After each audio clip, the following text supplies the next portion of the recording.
नमस्कार, आप देख रहे हैं बातें खेती की और मैं हूं याशु गांधी। जैसा कि आप जानते हैं, अपने इस कार्यक्रम में हम कोई एक फसल लेते हैं और उसके बारे में विस्तार से चर्चा करते हैं। लेकिन आज हम किसी एक फसल नहीं बल्कि बहुत सी फसलों के बारे में या फिर उन सभी फसलों के बारे में बात करेंगे जो वर्षा से प्रभावित होती हैं, चाहे वो वर्षा समय पे हो या बिना समय की वर्षा हो। और चर्चा के लिए हमारे साथ स्टूडियो में मौजूद है डॉक्टर अवधेश शुक्ला जी। डॉक्टर साहब, आपका बहुत बहुत स्वागत है। आपके लिए स्टूडियो में बुलाने के लिए बहुत बहुत धन्यवाद। डॉक्टर साहब, कहा जाता है कि तीतर पंखी बादलो जिस दिन नभ में होए, तब तो निश्चित जानियो तुरंत ही वर्षा होए। तो वर्षा के लिए तो बहुत सारी कहावतें कही गई हैं, पर जब एक बार बरसात हो जाए तो वो फसलों को जरूर प्रभावित करती हैं, चाहे वो समय से पहले हो, समय के बाद हो या समय पर हो। ऐसे में एक किसान के लिए क्या कुछ उसका काम ज्यादा बढ़ जाता है या उसको उसके लिए अपने फसलों की सहेज ज्यादा बढ़ जाती है? जो दिसंबर और जनवरी में जो बरसात होती है, तो ज़्यादातर किसानों को ये कहते सुना जाता है कि वर्षा नहीं हो रही है, अनाज बरस रहा है। क्योंकि हमारे यहाँ सिंचाई के साधन कम होने की वजह से सिंचित और असिंचित अलग अलग दो क्षेत्रों में हमारा जो है क्षेत्र बढ़ जाता है। तो जहाँ जो क्षेत्र हमारे रबी की फसल में असिंचित क्षेत्र होते हैं, वहाँ किसान जो है हमेशा ऊपर ही देखता रहता है कि कब बरसात हो और कब हमारी फसल जो है इसमें हरापन आए और कब हमको जो है पूरी उपज की हमें उम्मीद हो। तो वहाँ जहाँ असिंचित क्षेत्र हैं, वहाँ पर तो जो है किसान पूर्णतया बरसात के पर ही निर्भर रहता है। और जब जाड़े में बरसात हो जाती है तो वो बहुत ही आनंद में जीवन अपना समझता है कि अब हमारी उपज हमको ज़्यादा मिलेगी और हमारी आर्थिक स्थिति जो है बहुत अच्छी होगी। जी बिल्कुल, आपने जाड़े की बरसात की बात कही। ये जो वर्षांत की होती है, यानी कि जो वर्ष के आखिर के जो महीने होते हैं, नवंबर है, दिसंबर है, इसमें जो बरसात होती है या कुछ फुहारे भी अगर पड़ती है, तो वो किस तरीके से और किन किन फसलों को प्रभावित करती हैं? कभी तो ये होता है कि थोड़ी सी बरसात हुई और बादल बन करके रह गए, हवा चली, बादल उड़ गए, फिर बादल आ गए। क्योंकि जाड़ों में प्रायः ये देखा जाता है कि यदि एक बार के लिए बादल हो जाते हैं तो या तो बहुत तेज बरसात हो जाए तब बादल खुलते हैं, नहीं तो फिर फुहार की तरह पानी गिरा, फिर थोड़ी देर के लिए बादल फट गए, 4-6 घंटे के बाद जो है वो जो है फिर बादल आ गए और फिर जो है इस तरीके से कभी कभी तो सप्ताह बीत जाते हैं और जो है बादल बने रहते हैं। तो इस तरीके से जो हमारी रबी की फसलें हैं, तो रबी की फसलों में देखिए, अनाज की फसल में हमारा एक गेहूं आता है जी, जौ और मक्का, ये 3 मुख्य फसलें हमारी अनाज की फसलें हैं। उसके बाद हमारी जो है वो दलहनी फसल। तो दलहनी फसल विशेषकर उसको दलहनी फसल हम उसको कहते हैं कि जिसकी हम दालें बना करके खाते हैं। तो उसमें हमारा एक आता है चना, मटर, मसूर। उसके बाद जो मुख्य हमारी फसल तिलहन की फसल है, जिससे तेल निकालते हैं, उसमें सरसों भी इस समय ही जो है हमारी उगाई जाती है। तो ये जो हमारी फसलें हैं, अनाज वाली फसल, दलहनी फसल और तिलहनी फसल, इसके अलावा एक फसल और भी होती है इसी पीरियड में, गन्ने की फसल, जिसको हम कहते हैं नगदी फसल। और गन्ने की फसल चूंकि 2 बार बोई जाती है, एक बसंतकालीन और एक शरदकालीन। यानी जो फरवरी में बोई गई, फरवरी और मार्च में जो हम बोते हैं, और एक जो है अक्टूबर नवंबर में जाकर के हम बोते हैं। तो अक्टूबर नवंबर में जो हम गन्ने की फसल बोते हैं, उसमें सहफसली भी देते हैं, उसमें हम प्याज भी करते हैं, सरसों भी कर लेते हैं, धनिया भी कर लेते हैं। तो वो फसलें भी जो हैं इस बरसात से जो है प्रभावित होती हैं। वैसे तो सभी फसलें प्राकृतिक रूप से जब पानी बरसता है तो प्रभावित होती हैं। और मैं तो ये कहूँगा फसल ही प्रभावित नहीं होती है, जाड़े में जब बरसात होती है तो आदमी भी प्रभावित होता है। जल्दी से अपने जो है सर्दी कपड़े खरीदना शुरू कर देगा और कपड़े पहनना शुरू कर देगा। तो ऐसे ही पौधा भी एक जीवित प्राणी है, और पौधे के लिए जो है वो जो है जब ये बरसात होती है तो इससे लाभ और हानि दोनों ही चीजें होती हैं, और ये निर्भर करता है कि वर्षा कितनी हुई। वर्षा कितनी हुई ये भी निर्भर करता है, साथ ही जो बादलों की आंख मिचौली होती है, जो नटखट बादल कभी आते हैं कभी नहीं आते हैं, ये भी बहुत ज़्यादा प्रभावित करते हैं। अच्छा भी और बुरा भी, दोनों ही तरीके से फसलें प्रभावित होती हैं। इस पे मैं विस्तार से आपसे बात करूंगी, लेकिन आम तौर पे किस तरीके से प्रभावित होती हैं? जो रबी में कम पानी चाहने वाली फसलें हैं, अगर फुहार पड़ती है तो जो है फलदायक प्रभाव पड़ा उन पर, और यहाँ पर पता चला कि हमारी जमीन में 20-25 सेंटीमीटर तक जो है नमी पूरी पहुंच रही है, इतना बरसात हो गई है, तो वहाँ पर कम पानी चाहने वाली फसल हमारी जो है वो हानिकारक रूप से जो है प्रभावित होती है। तो ये विशेष फसल की प्रकृति के ऊपर निर्भर करता है, और जो वर्षा से इतना ज़्यादा प्रभाव नहीं होता है जितना प्रभाव ये होता है कि जाड़े के दिनों में एक बार बरसात होने के बाद निरंतर बादल बने रहते हैं। तो उससे क्या होता है कि बादल बने रहने से हमारा मॉइस्चर यानी आर्द्रता तो बनी ही रहती है, साथ ही साथ सूर्य का प्रकाश ना मिलने की वजह से जो है प्रकाश संश्लेषण की क्रिया बाधित होती है, और उसी समय जो है बीमारियां जो हैं वो अपना भयंकर रूप धारण करती। तो ऐसी दशा में ये जो है वर्षा की कितनी वर्षा हुई और कितने दिनों तक बादल रहा, इस पर जो है ये हमारी फसलें जो हैं निर्भर करती हैं कि इनका प्रभाव फलदायक या हानिकारक रूप में किस तरीके से हुआ।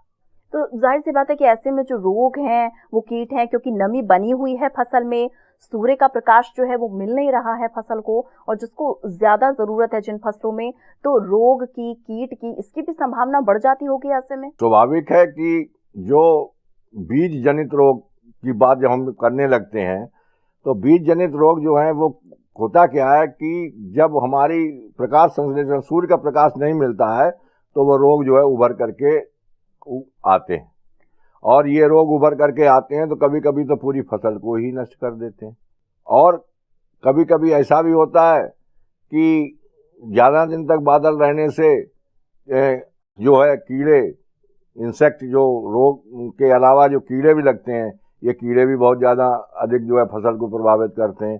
बिल्कुल, यहाँ पे मैं आपको रोकूंगी क्योंकि इसके बारे में मैं आपसे विस्तार से चर्चा करूंगी। आप भी कहीं जाइएगा नहीं, फिलहाल हम रुकेंगे एक छोटे से ब्रेक के लिए, और ब्रेक के उस पार विस्तार से डॉक्टर साहब से जानेंगे कि अगर आपने कोई भी फसल अपनी उगाई है, कोई भी फसल आपके खेतों में लहलहा रही है, और अगर बेमौसम बरसात होती है तो कौन कौन से रोग होने की संभावना है और क्या कुछ बचाव आप कर सकते हैं। छोटा सा ब्रेक। कभी कभी ऐसा भी होता है कि बरसात के साथ थोड़े से ओले पड़ जाते हैं, कुछ और तरीके से मौसम में बदलाव आता है। ऐसी परिस्थिति में किसान क्या कर सकता है? ब्रेक के बाद एक बार फिर से आपका स्वागत है। आप देख रहे हैं बातें खेती की। मैं याशु गांधी आपके साथ बनी हुई हूं, और आज हम चर्चा कर रहे हैं कि अगर बेमौसम बरसात होती है या वक्त पर भी जरूरत से ज्यादा बरसात होती है तो क्या कुछ फायदा और नुकसान आपकी खेत की फसल को होता है। डॉक्टर साहब हमारे साथ बने हुए हैं। डॉक्टर साहब, कहते हैं अति हर चीज की बुरी है, लेकिन कई बार ऐसा होता है कि अति से ज्यादा बारिश और अति से कम भी नुकसान करती है। ऐसे में कुछ फसलें ऐसी होती हैं जिनमें फायदा और नुकसान दोनों ही होता है, लेकिन कुछ में सकारात्मक प्रभाव जो होता है वर्षा का वो ज्यादा होता है। किस किस फसलों को हम इस कैटेगरी में इस तरीके से रख सकते हैं और कैसे इसको जान सकते हैं, इसका फायदा उठा सकता है किसान जो अपनी फसलें बोता है उसका एक कोई निश्चित दिन नहीं होता है, उसका एक पीरियड होता है। जैसे गेहूं की फसल है, कोई हम लेते हैं, हमारी रबी की मुख्य फसल गेहूं है, तो गेहूं के लिए जो है वो उचित समय माना जाता है 15 अक्टूबर से, और कहते हैं कि 25 दिसंबर तक गेहूं बोया जाता है। यहाँ खेत खाली पड़े रहते हैं, 15 अक्टूबर के बाद बो देते हैं। धान काट करके जब खेत की तैयारी करते हैं तो धान काटने के बाद खेत की तैयारी करके नवंबर में हम बोते हैं। और कहीं पर गन्ने की पेड़ी, जो गन्ने की पहली फसल और उसके बाद काटने के बाद जो दूसरी फसल होती है उसे हम कहते हैं गन्ने की पेड़ी। तो गन्ने की पेड़ी का खेत खाली करने के बाद दिसंबर में भी जो है हम खेत तैयार करके गेहूं बोते हैं। तो किसान ने किस समय बोया है, कौन सी फसल को किस समय बोया है, उसके जो उसका बोने का जो मुख्य समय का ड्यूरेशन है, तो उसमें किस समय उसने बोया है, इस पर ये जो है बहुत ज़्यादा निर्भर करता है। जैसे गेहूं है, गेहूं में बड़ा फायदा है। गेहूं जिसने जो है नवंबर के में फर्स्ट वीक में या सेकेंड वीक में बोया है, तो हम कहते हैं गेहूं की क्राउन रूट स्टेज पर जो है सिंचाई करना परम आवश्यक है, जिससे जड़ें बड़ी विकसित होती हैं और जब जड़ें जितनी ज़्यादा विकसित होंगी उसमें उतने ही किल्ले निकलेंगे। जी तो डॉक्टर साहब, क्राउन रूट स्टेज आपने बोला, अगर इसको हम साधारण शब्दों में समझें तो ये क्राउन रूट स्टेज क्या कहलाती है? क्राउन रूट का मतलब होता है जड़ों का विकास। वैज्ञानिक भाषा में उसको क्राउन रूट कहते हैं। और हम किसान को समझाने के लिए अगर हम कहें तो उस समय जो है जैसे ही हमारा 21 दिन का होता है उस समय तक जड़ों का पूर्णतया विकास हो जाना चाहिए, और उसके लिए जो है नमी की आवश्यकता अधिक मात्रा में होनी चाहिए, जिससे मिट्टी जो है पोली बनी रहे, कठोर मिट्टी ना हो। कठोर मिट्टी होगी तो उसके जो मूल रोम होते हैं वो मिट्टी में घुस नहीं पाते हैं। यानी कि जिन्होंने गेहूं को बोया है 21-22 दिन के आसपास का वक्त बीता है, और ऐसे में नवंबर दिसंबर के महीने में बारिश होती है या नमी का एक मौसम बनता है, तो वो उनकी फसल को नुकसान नहीं पहुंचाता, बल्कि उसको उससे फायदा क्या हुआ? उससे फायदा ये हुआ कि हम जो पैसा इन्वेस्ट कर रहे हैं, हम जो पैसा खर्च कर रहे हैं डीजल पर और बिजली पर, जो पैसा हम खर्च कर रहे हैं वो हमारा पैसा बचेगा। दूसरे जो वैज्ञानिक अनुसंधान किए गए उनके आधार पर हम सिंचाई करते हैं तो जमीन में करते हैं, लेकिन जो बरसात होती है प्राकृतिक रूप से वो पौधे की गोब में पानी जाता है, और पौधे की गोब में जब पानी जाता है तो उसका विकास बहुत तेजी से होता है। दूसरे, काफी दिनों से जब फसल खड़ी, महीने 1.5 महीने फसल खड़ी रहती है तो हवाएं चलती हैं, उस पर मिट्टी भी, धूल भी, डस्ट भी आ जाती है, तो पत्ती के ऊपर जो धूल या आ जाती है तो उससे जो है प्रकाश संश्लेषण की क्रिया बाधित होती है। तो वो जिस तरीके से गंदा कपड़ा है हम अपना जो है साफ कर लेते हैं तो अच्छा लगने लगता है, ऐसे पत्तियां हरी भरी हो जाती हैं और प्रकाश संश्लेषण की क्रिया उसमें बहुत अच्छी होती है। तो गेहूं की फसल खासकर हमारे यहाँ चूंकि असिंचित क्षेत्र में ज़्यादा होती है, तो उसके लिए तो 100% जो है वो ये किसान कहता है कि अनाज बरस गया, उसके लिए तो बहुत फायदा है ही। इसी तरीके से चने की फसल में भी जो है असिंचित और सिंचित दोनों क्षेत्र होते हैं। असिंचित में तो 100% जो है लाभ है, सिंचित में चने में लाभ भी है और हानि भी है। फूल आने से पहले अगर हमने जो है वो पानी दे दिया तो हमको लाभ है। इसी तरीके से सरसों में निरंतर बादल बने रहने की वजह से, वर्षा हो रही है और बादल निरंतर बने रहते हैं, तो एक कीट है जिसका नाम है माहू। ये क्या करता है कि ये पत्तियों से रस को चूसता है, और पत्तियों से रस को चूसने के साथ ही साथ ये मधस्राव छोड़ता है, और उस मधस्राव से क्या होता है कि पत्तियां जो है उस पर एक काली काली लेयर सी बन जाती है, और उससे प्रकाश संश्लेषण की क्रिया अवरुद्ध होने लगती है, और भोजन बनाने की क्रिया कम हो जाने की वजह से पौधा जो है कमजोर हो जाता है। वैसे सरसों में जो है वो पानी जो बरसता है तो बहुत ही फायदेमंद है। यानी ये जो आपने फसलें बताई, ये वो फसलें हैं जो इस मौसम में इन महीनों में अगर बारिश होती है तो उनको फायदा पहुंचाती हैं। कुछ ऐसी भी हैं जो इससे प्रभावित होती हैं, थोड़ा उन पे गलत असर पड़ता है। इस पे बारे में हम विस्तार से आपसे जानेंगे, लेकिन फिलहाल रुकेंगे एक छोटे से ब्रेक के लिए। ब्रेक के बाद फौरन हाजिर होते हैं और आपको बताएंगे कि किस तरीके से वो फसलें आपके खेत में अगर लगी हैं जो इस मौसम की बरसात में उनको नुकसान पहुंचाती हैं, तो आप कैसे उसके नुकसान को या उसके दुष्प्रभाव को कम करें। फूल आने से पहले यदि अवस्था है तो फायदा होता है, लेकिन चने में यदि फूल की अवस्था है और बरसात हो जाती है तो 20% उपज जो है हमारी प्रभावित होती है, नुकसान होता है। तो आप देख रहे हैं बातें खेती की। ब्रेक के बाद एक बार फिर से आपका स्वागत है और आज हम चर्चा कर रहे हैं उन फसलों को लेकर जो बेमौसम बरसात से प्रभावित होती हैं। डॉक्टर साहब, कोई भी फसल किसी भी किसान ने अपने खेत में लगाई हो, अगर वर्षा होती है तो वो एक बहुत ही संजीदा बात और बहुत मुद्दा होता है किसी भी किसान के लिए। जितना अभी तक की चर्चा में मैंने आपसे समझा तो बारिश से ज्यादा ये चीज बहुत अहम होती है कि कौन सी फसल कौन से चरण में है, किस अवस्था में है, उसे बोया गया है, उसे काटने वाले हैं, वो लहलहा रही है। इस महीनों की जो बरसात होती है वो किन किन फसलों पे क्या क्या दुष्प्रभाव डालती है?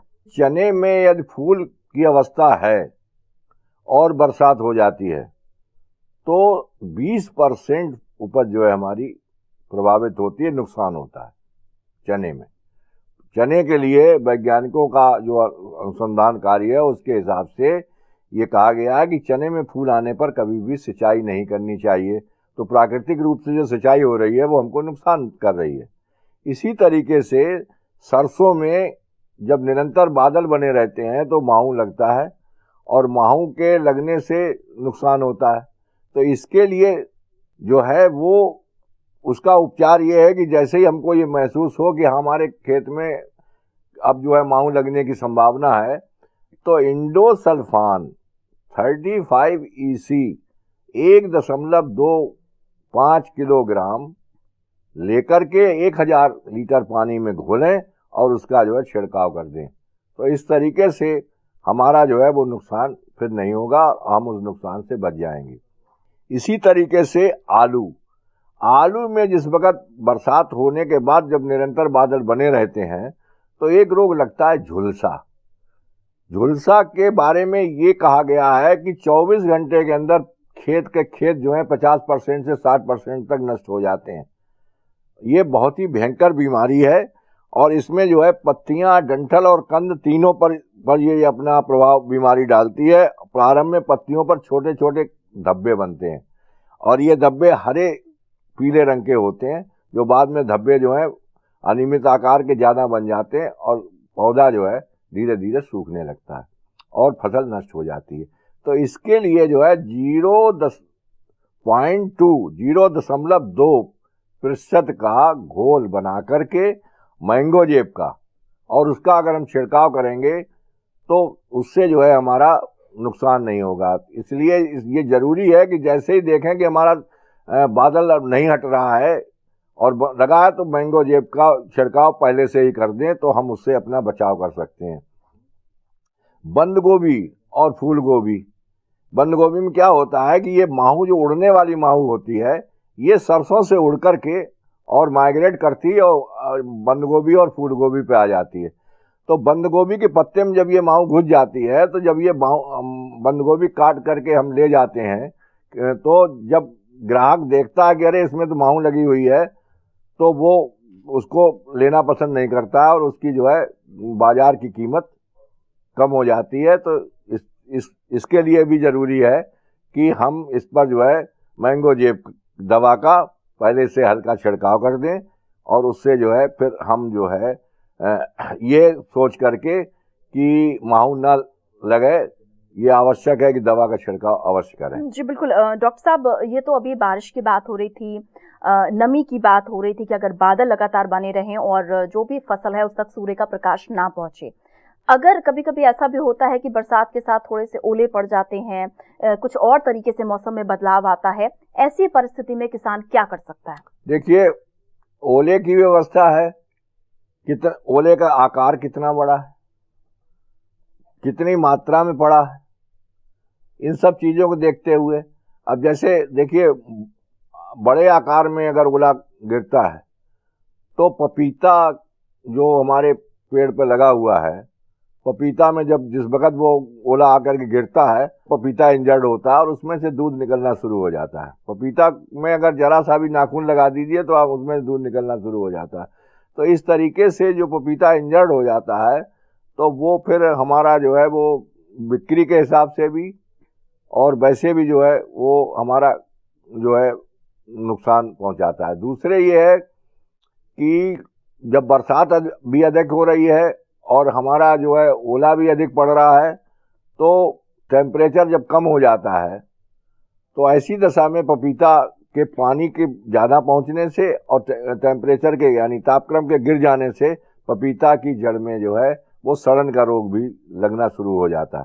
तो यानी कि बेमौसम बरसात है तो वो कहीं ना कहीं कोई नुकसान आपकी फसल को जरूर पहुंचाएगी, लेकिन परेशान होने की जरूरत नहीं है। आप वो सारे उपाय कीजिए जो डॉक्टर साहब ने आपको बताए, और उसके बाद जो बिक्री है उस पर प्रभाव ना पड़े, इसके लिए कदम उठाने की जरूरत होती है। डॉक्टर साहब आपका बहुत बहुत धन्यवाद। बहुत सारे फसलें हैं, बहुत सारी चर्चा है, लेकिन शायद वक्त हमें इजाजत नहीं दे रहा।